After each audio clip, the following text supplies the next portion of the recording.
Hi, everybody. I am just getting my microphone kind of set up here, but it's okay because no one is watching yet because I just started it. If you are watching this later on Facebook or on YouTube, because I keep saying that, but I don't always. Hi, Fred. I think, Fred, you were the first one on, so I'm going to give you say hi to you personally. Our master statistician, Fred Hazelton. But I always say if you're watching this on YouTube, and then half the time I don't post it to YouTube. But today I think I actually will. So anybody watching this later on Facebook or live on, not live, or on YouTube, this was filmed live Thursday, January 22nd at noon Eastern, which is when we always tend to go live.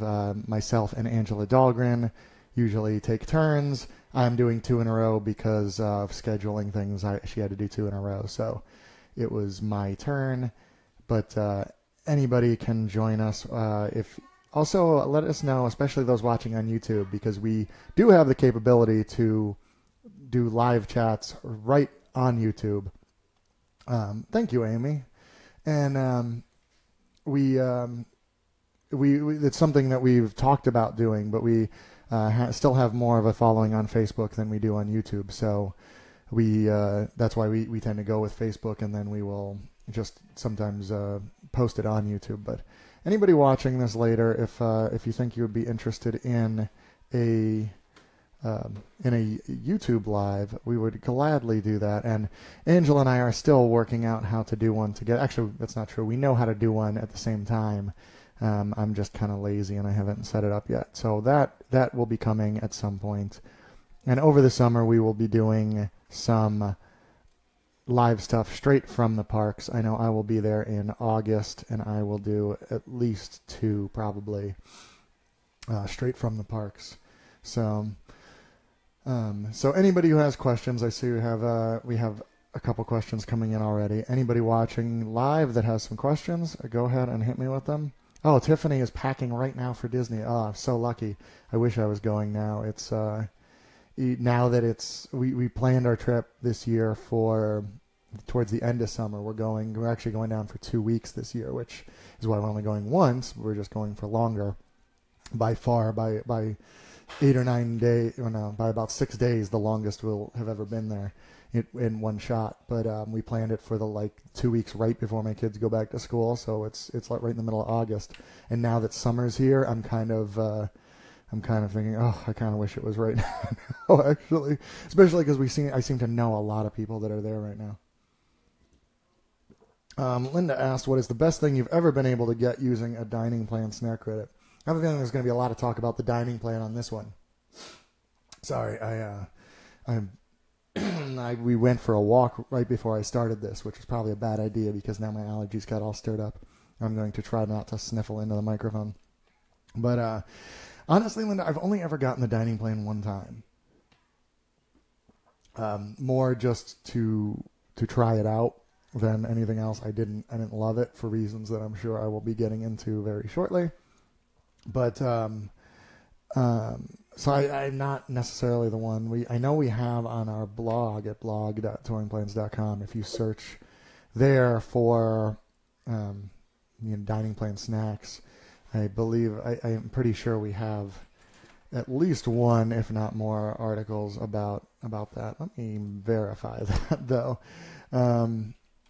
But I know, and see, I don't remember. It's been long enough now that I don't remember what they still have on there. Yeah, see, I don't. We have we have some dining value posts. I'm not seeing. I will look after the fact and see if I can. We have one of the best snacks in Epcot's World Showcase. I know they used to be one that I really liked. There was I think it was a jalapeno cream cheese pretzel that they used to have, I believe at Animal Kingdom, that was on the dining plan at the time, but I don't remember what they still have and what is. I'm also not a huge snacker. Oh, Shannon's going to be at Disney World and I am. Yay. Maybe we'll we haven't been doing a lot of in-park meets last few years, but maybe we'll have to we'll have to put something together for that. So sorry, Linda. I know I didn't really answer your question. I know, not necessarily on our site apparently, but on that's a very common thing. If you go to our forums or in our Lines app, if you're a subscriber, in the chat there is always a lot of talk. And if you ask a question like that, you will get a million answers. So that's forum.touringplans.com. Or if you're a subscriber and you're in the app, it's the chat one. Our liners are always very willing to help, especially with questions like that. Sharon asked, how is late February, early March warm enough to swim and for water rides? Usually, yeah. It's the only time, honestly, that it doesn't seem to be hot in Florida anymore is like the first 2 weeks of January, I think, are pretty much it. I was there a few years ago, quite a few years ago now. It was the very first One More Disney Day, the first time they did the 24-hour thing for Leap Day, and that was obviously February 29th. So we were there a couple days before and a couple days after, and there were some real hot days. Like it was, 80s up into the low 90s, I think, one or two of the days there. Now you can get that time of year, you can get cooler days where it'll be 60s, low 70s. But the thing is, all the Disney pools are heated. So for swimming, even like in the 60s is really not that bad because the water is like 80 degrees. So getting out of the water might be a little chilly, but like kids and stuff, they're not going to care. And the water rides, Splash Mountain's the only one at Disney really that you get real wet at. Well, and Kali River Rapids. A lot of times Kali River Rapids will be closed during that time of year anyway. They do annual maintenance and stuff, and plus I don't think a lot of people ride it in the winter time, even when it is warm enough to. And Splash Mountain, they can turn the water effects up or down. So if it's cooler out, that you just won't get as wet. So it's not that bad. But yeah, I bet at least half the trip will be pretty hot. Oh man, Rachel and Linda are both leaving for Disney. Well, Linda today, Rachel this weekend. So, geez, I swear, I feel like everybody's going right now. Hopefully it's just Touring Plan subscribers because I don't want it to be too busy. But I mean, we're coming up on 4th of July, I guess, pretty soon, so we're gonna start getting busier. But it's why touring plans are important. All right, so dining plan. Let's get into that. The reason it's been coming up this week. They just announced the changes for the 2018 dining plan.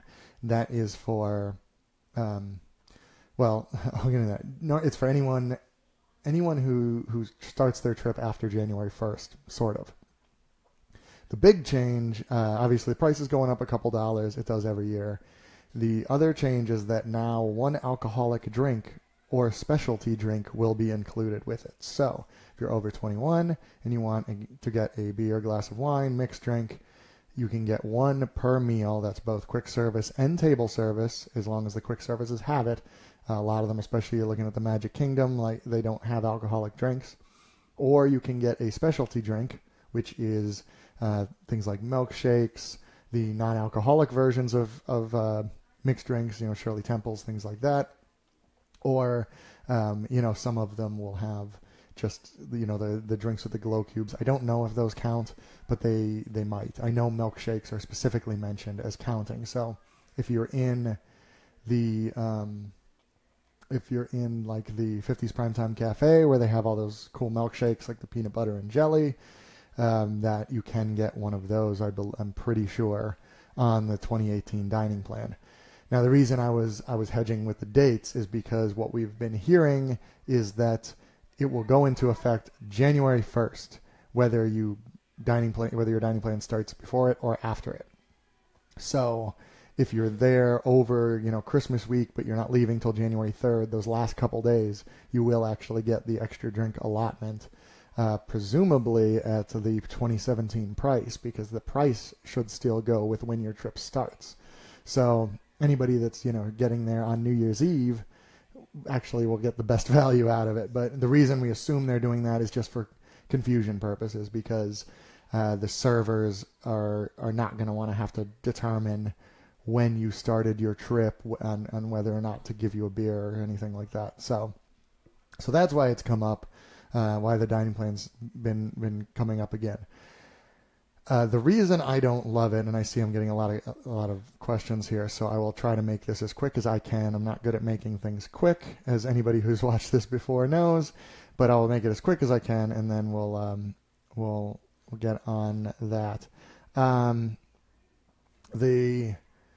The reason I don't love it, I like I said, I did it one time as a kind of a research project.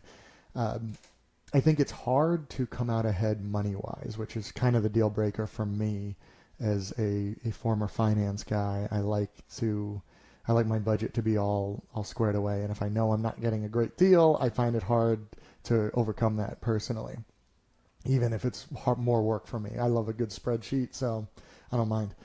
But actually doing the numbers, you can come out ahead. I'm not saying you can't. If you do a bunch of character meals, especially the 1 credit character meals, which I think is all of them except Cinderella Royal Table, as far as I know.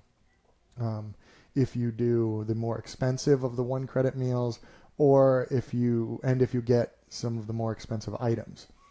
The best recommendation, if you do want to use it and are worried about the value, is to go look at the menus we have on our dining section on touringplans.com and kind of plan out where you think you'd like to eat, or if you already have dining reservations where you know you're going to eat, look at what you think you might order and just add it all up. It's time consuming and it's tedious, but it's the only way to make sure. And I bet it's more times than not, you're not going to come out ahead, or if you do, it'll be by very little. And if you do come out ahead, even by a little, it's probably worth it for the convenience. But I think most people don't come out ahead, which is one of the reasons I don't like it. The other reason is because I felt like it dominated our schedule, because we had to have, it was the standard dining plan, which is 1 quick service, 1 table service, 2 snacks every day. Well, every night. It's calculated by the number of nights you stay. So if it's a 5-night trip, you have the dining plan for 5 days. So even though you're kind of there for 6, if you fly in early and fly out late, and you're actually there for 6 days, you have to kind of figure out where you're using your credits. But and we did a ton of character meals. We ate at places that we hadn't eaten before, Les Chefs de France. We ate, and that was really cool. But because we had to do a quick service, a table service, we had to do, for my example, 5-night trip, 5 quick service, 5 table service. Everything you're scheduling is around that. So, there were some mornings we'd do a character breakfast and then a dinner, and everything in between was just kind of that. And there were times when we just plain weren't that hungry, or we didn't want the dessert at the or the quick service restaurant, and it's just included. So it's like, Then by the end of the trip, we were trying to talk them into giving us extra bottles of water instead of the dessert, which sometimes worked, but because we just didn't want it anymore.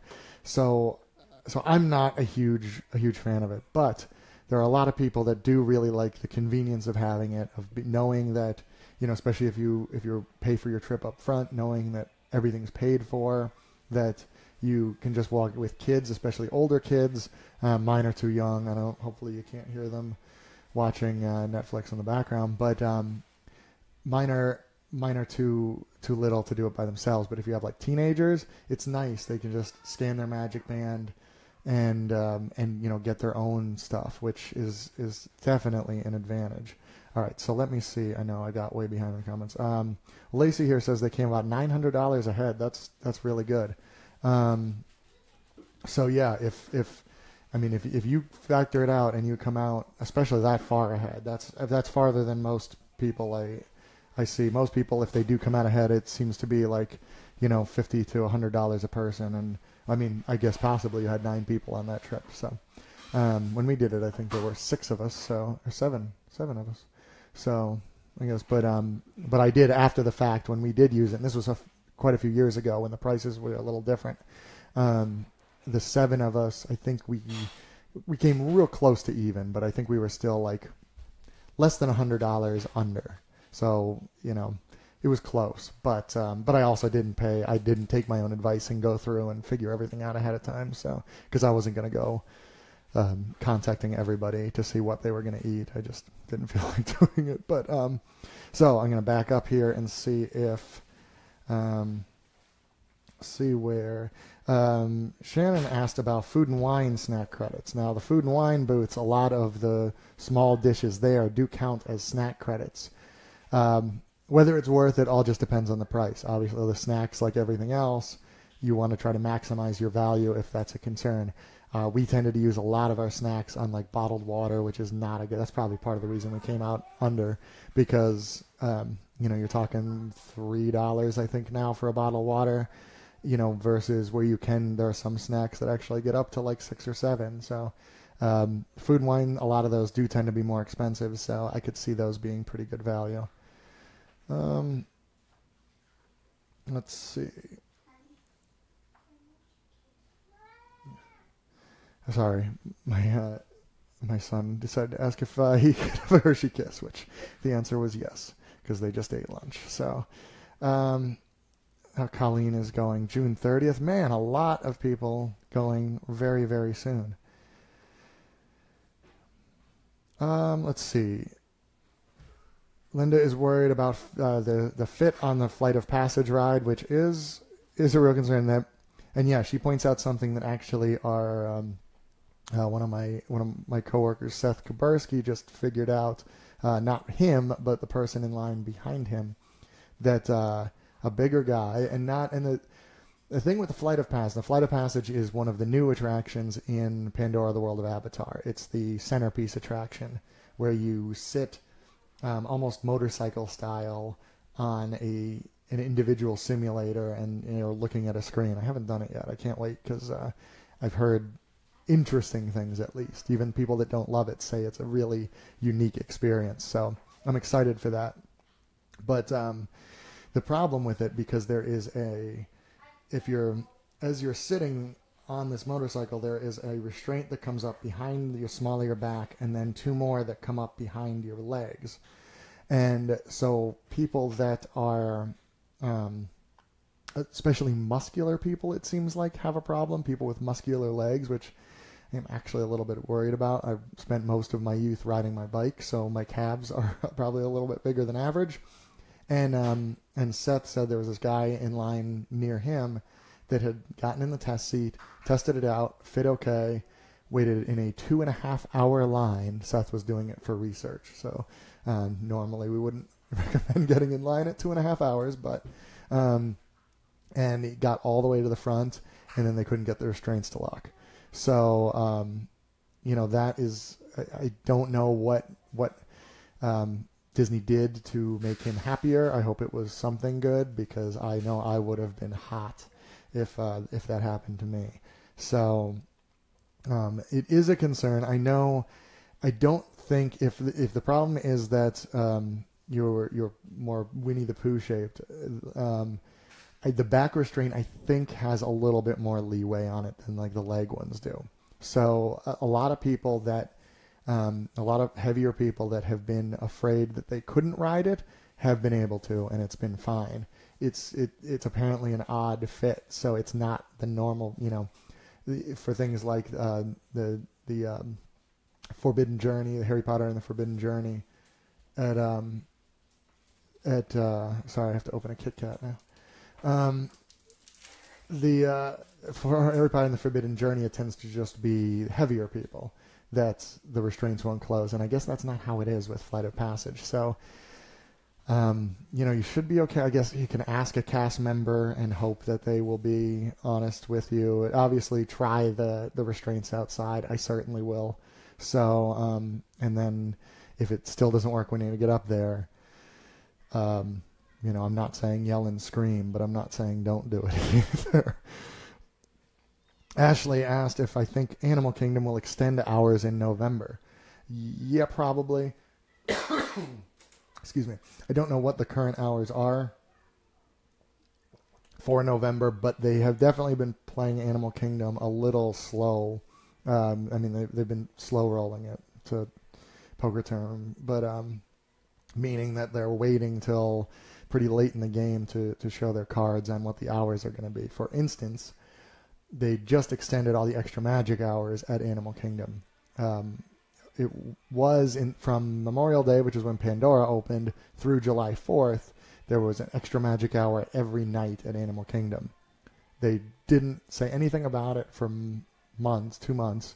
All of a sudden this week, they extended that extra magic hour, so now it will be every night through August the 19th. So that's basically the whole summer. So what that tells me is either, we know Pandora is fairly crowded. Obviously, they're getting, or guests are getting value out of this extra magic hours nightly, at least enough to have the staff there. So if that continues through the summer, I think there is a 100% chance they'll extend it. They tend to extend all the hours anyway. The way Disney does hours, about 6 months before they put out their what I call preliminary hours, which are just the base level of hours. And then as it gets closer, about 2 weeks before the start of a month. So this past week, they extended a bunch of hours for July and some into the beginning of August even. When they know what staffing they're going to need, they'll extend the hours. So they will probably extend it. What the extra magic hours will be after August 19th, I don't know. I kind of thought they might, even this time, they might just throw Animal Kingdom in the rotation. So it would have it like once or twice a week, like the other parks do, but they decided to go back to daily. And from what I've seen, the closing time is going to be 10 p.m. at Animal Kingdom pretty much all summer, with the 2-hour extra magic hour for Pandora only. So you can't get in there and ride like Everest a million times. You got to hang out in Pandora, but you get to hang out there till midnight. Let's see. Lynn asked, what are the best quick service places for lunch in the parks? All right, well, let's start with Hollywood Studios, because the answer is Hollywood Studios, they have a couple really good table service restaurants. Brown Derby is still one of the better restaurants. Now the cat wants to say something? No. This is what I get for doing this stuff at my house. If I thought he would come over here, I'd have him get on camera, but he's going to run as soon as I try to grab him. Hollywood Studios doesn't have great quick service. Backlot Express, I think, is probably the best, but it's really standard stuff. Animal Kingdom, the new Satuli Canteen in Pandora, I haven't eaten there yet, but it's supposed to be very good, and it does the advanced mobile ordering. So does Flame Tree Barbecue. If you like barbecue, it's not great barbecue. I mean, you're in a theme park, but it's not bad. It's, shredded pork and chicken with a passable barbecue sauce on it. I've definitely eaten it plenty. Excuse me. Epcot, Sunshine Seasons and Land Pavilion is one of the best. My favorite, though, is the Tangerine Cafe in Morocco. If you like shawarma, things like that, it's really good. It's not 100% authentic, but it's as close as any of the World Showcases places get. But Epcot's the easiest one. It's hard to go wrong, especially in World Showcase. Magic Kingdom, I would say, let me think. Liberty Tree Tavern, not Liberty Tree. I think I said that before too. Columbia Harbor House, I've always liked. And what else? Actually, Sleepy Hollow, those waffle sandwiches and things they have, are really good. I can eat those every day. So there's not really much seating there or anything, and the hours get a little weird. Sometimes they close at 3 or something, but I think the hours have been a little bit better lately. All right, Diane asked about Toy Story Land. When do I think it might open? Toy Story Land is one of the 2 new lands being built in, Scott points out Be Our Guest Lunch. I forgot that was a quick service for lunch. That is very good. Can be a little bit harder to get into. If you're going to do that one, I would suggest going right as they open, because the line there can get a little long on busy days. But yes, that is very good too. Forgot about that one. I knew I was forgetting something in the Magic Kingdom. So Toy Story Land is one of the two new lands that they're building right now at Hollywood Studios. Star Wars Land, of course, is the big one, opening in 2019. Toy Story Land is opening supposedly next year, 2018, although I don't know that they've even officially announced that yet. But it is. It's opening in 2018. If you've seen, and actually if you look on our YouTube page, youtube.com/drawingplans. A couple weeks ago, I do a news video every week. I couldn't figure out what a video was there for a second. And 2 weeks ago, I believe, I did one where you'll see the picture of a construction site. And I looked at some construction pictures that a man named was not named. His Twitter handle is BioReconstruct. Every once in a while, we'll get these aerial photos of what's going on, and I put some of those up there and kind of went through what we're looking at, and you can see a lot of this construction. But Toy Story Land is starting to really come along. It's going to have two attractions: the Slinky Dog Coaster. I don't know the official name. Well, I know the official names. I don't remember them off the top of my head. Slinky Dog Coaster is just kind of a kiddie coaster, which I'm happy about because Hollywood Studios doesn't really have kid rides. It's one of the reasons Toy Story Midway Mania is so busy because it's one of the few decent rides to do with kids there. The rest are all shows, especially if you're under 40 inches, because then you can't do Tower, you can't do Star Tours, can't do Rock and Roller Coaster till you're 48 inches tall. So the Slinky Dog Coaster is kind of a kiddie coaster. It looks to be about 3/4 built. The other one is the aliens, little alien guys from Toy Story. It's a saucer ride that's very similar, if you're familiar at all, with Mater's Junkyard Jamboree in Disney's California Adventures, where it's a combination kind of teacup whip thing. And I do get motion sickness, and Mater's doesn't bother me. So it doesn't spin you in circles. You kind of go around this turntable in like a figure eight. But as you go, you're kind of whip around like the old school whips. It's more fun than it probably should be. And that's the other attraction, which they're starting to actually put the aliens on. Now, of course, they still have to do all the landscaping, all the whatever other adornments they're going to do with it. So it's a long way to go. That was a very long explanation of what it is, just to say that I don't know when it's opening. My guess is that they're aiming for Memorial Day like they did with Pandora. The busy times of the year in order are Easter, then from Memorial Day through mid-August, with July 4th being a slight little peak in there, and then Thanksgiving and Christmas. So I don't think Easter is very reasonable to expect. That's very early in the year. So I think Memorial Day is probably what they're aiming for. They haven't announced it yet, which means that they are not sure yet either. But I think it's fairly reasonable to expect, summer at least. If you definitely want to see it, you might want to go a little bit later in the summer, like August, just to make sure. But I think I'd say I'm going to give it like a 70% chance it'll be open for Memorial Day. They have been moving much, much faster on their construction lately. That was always kind of the joke between Universal and Disney, that Universal would build stuff like twice as fast as Disney, which it never was quite twice as fast, but it was certainly faster. And Disney has been making a concerted effort to catch up on construction times, which is good because they're... So let's see, where was I?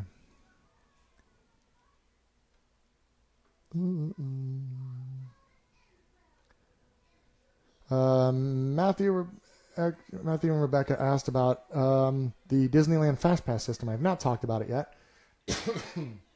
And this is fairly new, and I don't know all the details at the moment. So I will tell you what I do know.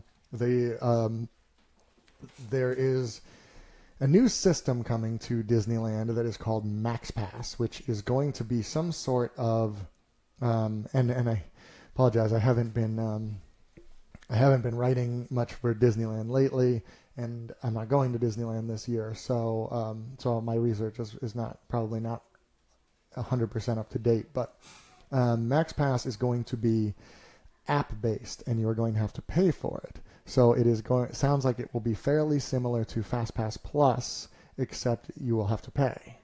The old FastPass system, we're hearing, is still going to be in effect for those who don't want to pay for the MaxPass system. MaxPass will basically be an extra system on top of FastPass. Whether that will be the case forever, I'm thinking no. If they get a lot of money from MaxPass users, they're just going to go. They're going to follow that money right over there. So, but for now, MaxPass is not out yet. I don't know exactly when it is supposed to be. I thought sometime this year, but and it sounds like it's coming soon by indications that we're getting from Disneyland. But what they rolled out just this week, they started putting little receptors out front, kind of like the FastPass Plus kiosks. They look a little bit different. They actually have a like the price checker in a store where they have the little barcode scanner on them. And you go and get the paper FastPass, but it just has, called a FastPass reminder or something like that now, just so you know what time you have to go back. And you go back, you scan it, and then you go in, so you don't actually have to hand it to a cast member anymore, like you do with a Magic Band and FastPass Plus at Disney World. So the idea, I think, there is that MaxPass users will be able to scan something on their phone. Regular FastPass users will be able to scan the pass. We have heard for years that they would love to do like a full FastPass Plus Magic Band system in Disneyland.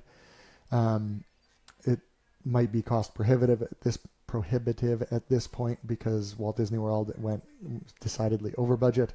So this may be kind of the compromise, that they still print out the paper but have the scanners, so they need fewer employees. So that's what's going on at the moment.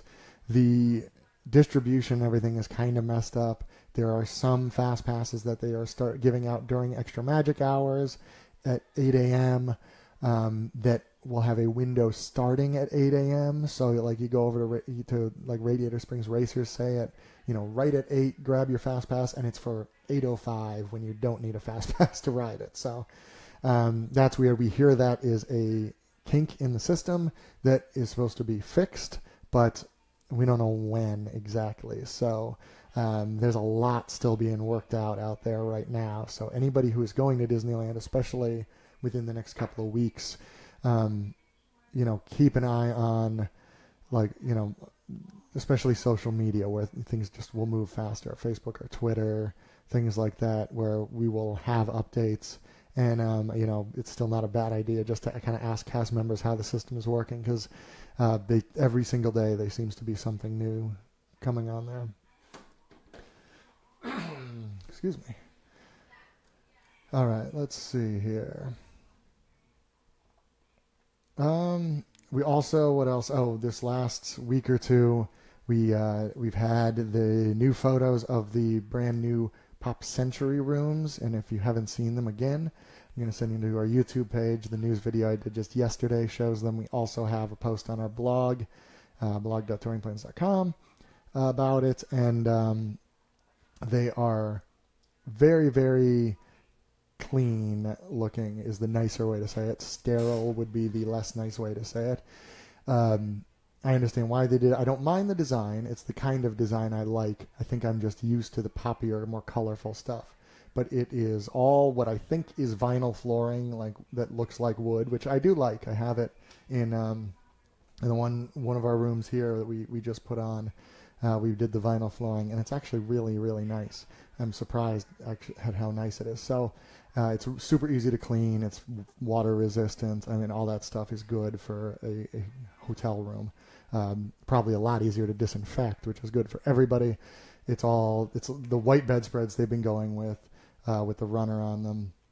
It's the big change that I have completely buried is that instead of 2 normal beds, it is now 1 queen size bed and 1 Murphy bed that I think might be a full size bed. I'm not 100% sure on that. It might be another queen bed, but either way, it is a Murphy bed that folds up into the wall. If you've seen the family suites at Art of Animation, they have one like that too, and underneath is a table. So it's a small table, 2 chairs, a lot more floor space when the bed is up, and then you can just fold it down at night, to be able to sleep 4 in there. It is a pretty good design. I've seen some people asking about what buildings they are. It is as far as we know, it is the 90s building that is completely done, and then they are working on the 80s building right now, and some of the rooms are available to guests in the 80s building too. So if you definitely want one of the newer rooms and you're going soon, use the Touring Plans room request tool, and that is if you're a Touring Plans subscriber, when you go to your dashboard, when you're logged in, it's what pops up at touringplans.com. You can put in what hotel you're staying at, and then go to our map and pick a room. So pick one in the 90s if you want, or you can try for the 80s and put a separate request that you would like one of the newer rooms, and we will try to update as we know where they're working on. Sharon asked a good question: will the refurbished rooms be more expensive? They're not now, but they can't be now because they're just in the system as standard rooms. And they did start with the standard rooms, which I found interesting, that they didn't jump straight to the preferred rooms to do it first. But we don't know. That's kind of the rumor going around, is that it's going to be priced up a little bit, kind of like the Little Mermaid rooms, price-wise at Art of Animation. So it's already pop, and the Little Mermaid rooms are already a little bit more expensive than the All-Stars, and I think they might just bump it up a little bit more. At this point, I wouldn't be surprised either way. They may hold off on it. It probably won't be until it's all done. So anybody going this year, I think you're probably fine. Next year, I wouldn't be shocked if they bumped it up by like $10 or $15 a night on it. But maybe not that much, maybe like $5 a night. But I don't think it's going to be. They're not going to try to compete with their own moderate resorts, so they're not going to bump it up that far. And it's hard to argue that there's as much value in those as there is in the Art of Animation family suites, which they charge quite a bit for. Scott asked how Disney Springs is doing. Any store closures since reopening? And would I say that the dining carries the weight? Disney Springs, formerly Downtown Disney, over the last, I don't know, feels like 5 or 6 years, it was under construction. And they added a ton of restaurants in there, and they redid the whole place. And it was one of the few places that when I went to last time I was down there that I was really, really impressed with. It looks very nice. It looks much, it's always been an outdoor mall. It kind of just looks like a really nice outdoor mall, but they have a lot of water features that are very pretty. It's still basically just shopping and restaurants, but the restaurant quality has gone way, way up. As far as I know, it's doing pretty well. I haven't heard about any of the store closures that I can think of, but definitely no restaurants closures other than the ones that were already scheduled. Some of them are being changed into something else or just refurbished, but and they're adding, I believe they're adding another parking garage. They just announced they're doing preferred parking there in like 2 of the smaller lots. They're going to charge whatever it is, $15 or $20 to park there versus the free garages. Honestly, I'm not really sure why you would, because the Lime garage is my favorite one, and it's real close. Like, you just walk out and you're right in the middle of Disney Springs. So unless they're all full and you have to park way away, but that's another story. So if they're building more parking and they're going to start charging for parking, my guess is that they're getting a lot of traffic through there. The restaurants that I went to, and I went when I was shooting a bunch of my videos for my other YouTube series, my top 5s, that are out every Friday. Tomorrow's will be, I think, the top 5. What will it be? I don't know, actually. I have to look at what one's coming out tomorrow. I didn't edit it yet, so I guess I get to pick. I was gonna do the top 5 things I like about Hollywood and Sunset Boulevards at But and that might be it. I know one of them, I got lucky and filmed an extra thing there because I did it. I filmed it right before Starring Roles was announced it was closing. So, and that was one of my favorite things there.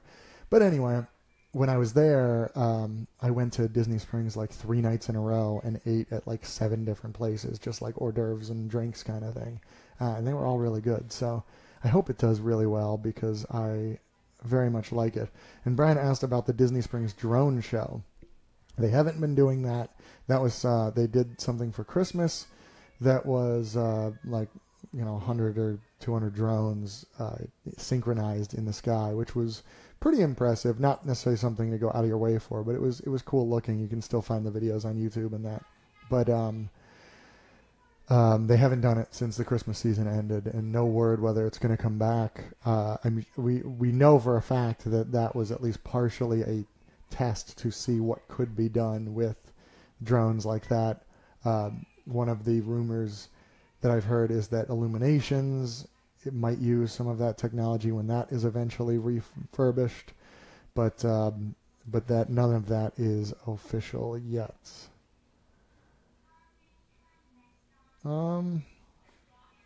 Let's see. Jose asked, how does Pandora and Night Extra Magic Hours work? Do you need park hopper tickets if you visit another park on that day? Yes. Extra Magic Hour is a perk for Disney Resort Hotel guests only.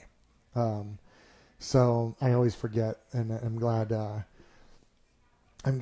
people ask questions like this because I always forget that not everybody watching knows how all this stuff works. I try not to use the acronyms as much as I can. EMH is the acronym for Extra Magic Hours, which if you go online, that's all you'll see, and it's usually what I say too. But I try not to do that for people that may not know them all. But Extra Magic Hours are a perk for only Disney Resort Hotel guests. You can't get into if it's an early Extra Magic Hour, it is 1 hour before the park opens. And you can't even get through the turnstile unless you have a dining reservation in the park or it used to be the room key. Now your Magic Band also acts as your room key. So when you scan it, it just it won't turn green if you're not a resort guest. The evening Extra Magic Hours are 2 hours after the park closes. They don't go around kicking everyone out because they'd have to sit there scanning all the bands. So what they do there is they make it so you have to scan onto every attraction. And if you're not a resort guest, you can't get on the attraction. So, but it's still part of the park day.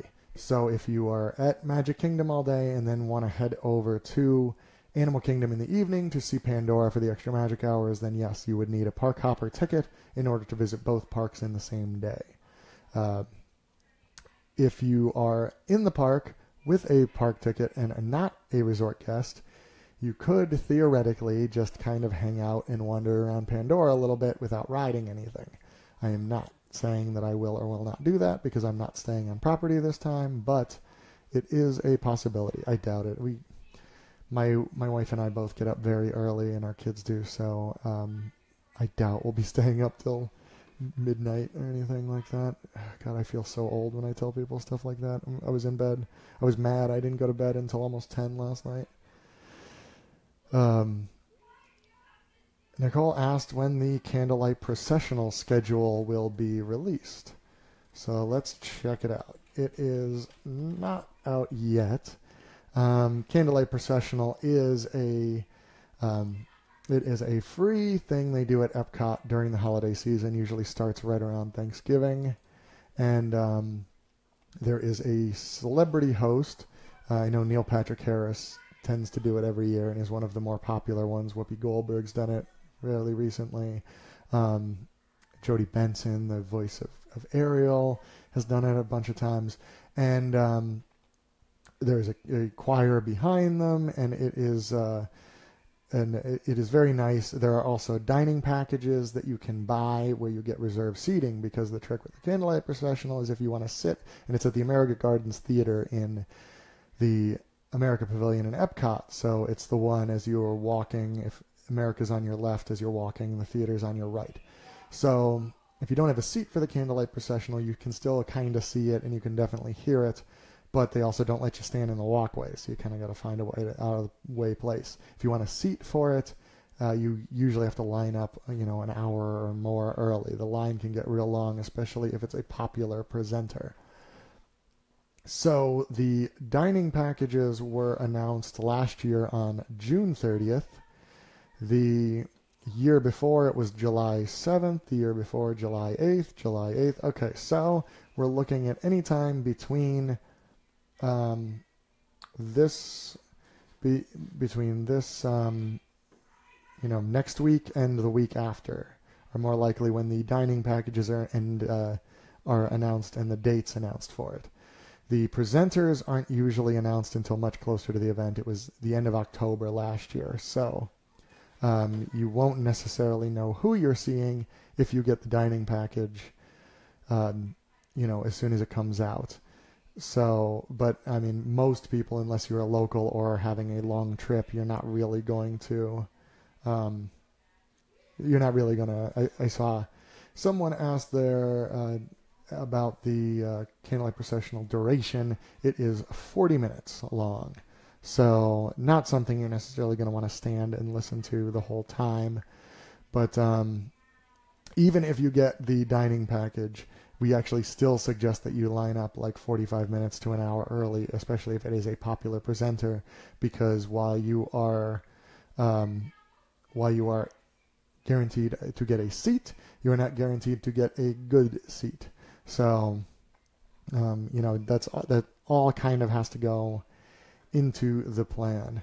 And it's the Christmas story used through the presenter speaking and the choir singing, and an orchestra. So, some of the ones that did it last year were Neil Patrick Harris, Whoopi Goldberg, Edward James Olmos, Jim Caviezel, Cal Ripken Jr. did one, which was kind of an odd one. It's one of the few sports stars they've had. Oh, Joe Morton did one too. So definitely an odd mix of narrators. It tends to usually be pretty big Disney fans. They use it, I think, as a way to get to Disney, probably on Disney's dime. So all right, well, I think I'm starting to get kind of raspy and I don't want to keep coughing at the microphone, so I think I'm going to wrap this up.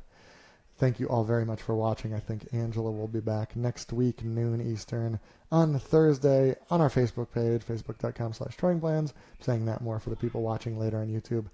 And while you're there, check out our YouTube videos. We have lots of good ones. Subscribe, share. We're trying to build our YouTube audience up a little bit, and I think we do good stuff. I do some of it, so I'm biased, though. Thank you again, everyone. Great questions, as always. Be excellent to each other.